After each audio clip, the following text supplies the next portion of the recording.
In the early hours of the morning, on a polar vortex day in Chicago, when Chicago was experiencing sub zero freezing cold temperatures, one of the worst big freezes that Chicago has ever had, Jussie Smollett claims that there was no food in his fridge, which doesn't make any sense.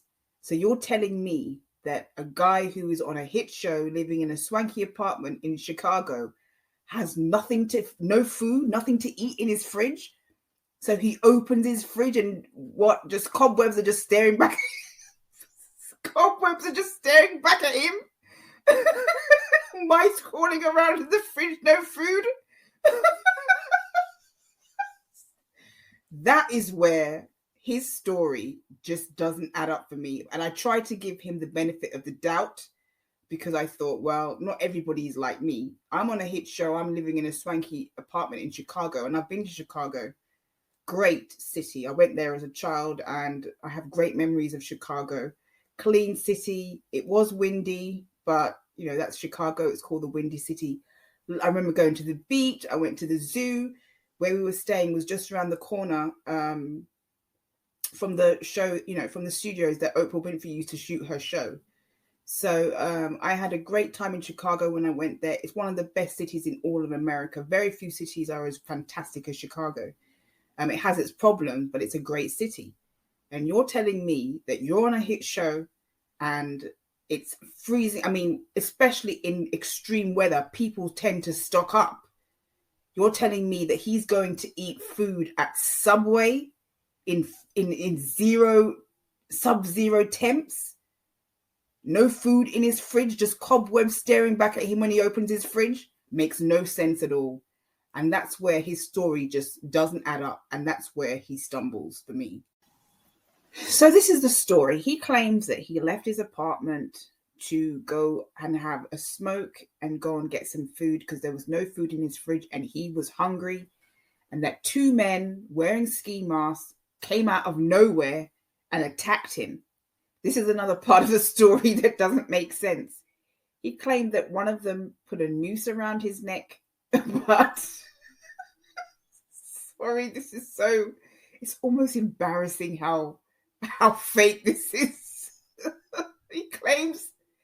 He claims he didn't know that a noose was placed around his neck, which I find very unbelievable. I mean, okay, I understand that if somebody attacks you, you might not, you might be so dazed or so startled that you don't notice everything that's happening. But surely you would notice somebody putting a noose around your neck. To cut a long story short, he reported this incident, and he was found, his story just didn't add up, and that was what was suspicious about him. I mean, the police didn't buy it, and they found out that it was a staged attack. And his behavior in court, after all that happened, because the charges were brought and then they were dropped against him, and then charges came back again. And then, we had this court case and you had him saying, I'm not suicidal. I am not suicidal. He had this grandstanding moment in court. Look up what grandstanding is if you don't know what it means. A lot of narcissists do it. And it's to draw favorable attention to themselves, sympathy, empathy, whatever. And I think that's what he wants. He wants to be a victim. He wants to play the victim, and he'll play the race card and, the gay card until the cows come home. It seems to me that he really, really does love to play victim. Some people love to play the victim. You see that online on social media as well. Even people in the true crime community on YouTube, they love to play the victim. And I think that's what he likes to do. He loves to play the victim. He loves to be a victim. This is a guy, relatively young, fairly attractive, fairly good-looking guy, who's been given lots of opportunities in life. The fact that he's gay or black hasn't stopped him from achieving his goals. But he still wants to be a victim. That's what he wants. He still likes the empathy and sympathy that one gets when they are a victim. And there's definitely something wrong about that. The other thing that just doesn't add up, and many things don't add up, is that he claims that he went to Subway to go and get a salad. I mean, you're going in sub-zero temperatures. You say that you're hungry. In sub-zero temperatures, you're leaving your apartment just to go and get a salad at Subway? Just to get a salad? I mean, come on. You're telling me he had no leaves, no vegetables, no green leafy vegetables in his fridge at all? That he couldn't have made a salad himself? He had to leave in the early hours of the morning in sub-zero temperatures to go to Subway to get a salad. That does not make any sense. I think the thing that made this thing so big as well is because he said that the attackers said this here is MAGA country. So, and Donald Trump was the president at the time of the attack. So that's really what made it a huge, huge story. And Fox News had a field day with it. But his story just never added up from the start. So, judging by what I've learned of Jussie Smollett, and but by the way, I wasn't a fan of Empire, never watched an episode. I heard about it, but I never knew who Jussie Smollett was until this incident. And it was huge in the news, all over the news. And, you know, he did achieve his goal in one sense, is that he got some more fame and notoriety, and he will always have that fame and notoriety because of this incident. What I get from what I've learned about him, watching him in interviews, watching him in court as he ranted on in court, I think that he's definitely a narcissist, and I think he's also entitled. And I think he uses the fact that he's black. He's actually biracial. His mum is black. His mum's African American, I think, and his father is white. So he's biracial, but, you know, black, fair enough.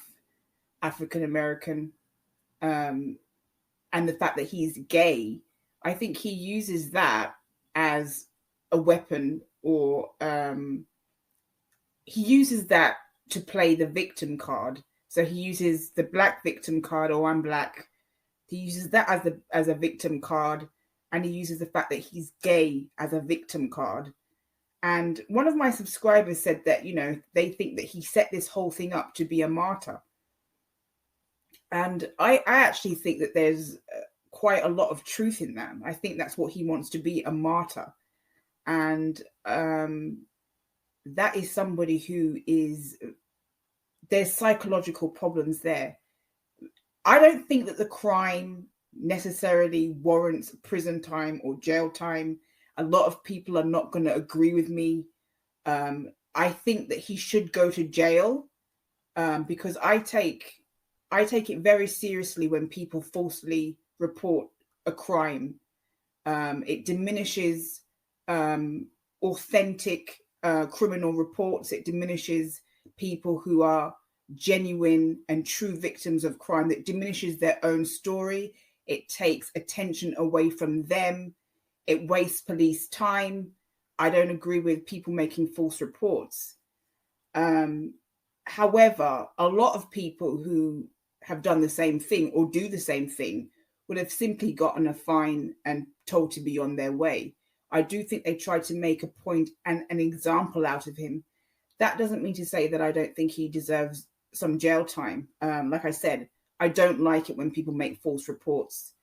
And it was just him, his sense of entitlement and his sense of importance, and playing the victim card on both fronts, on the black, you know, being African American and being black. You know, he played that. He played the race card, and he played the gay card. And I think that's very insulting to a lot of people.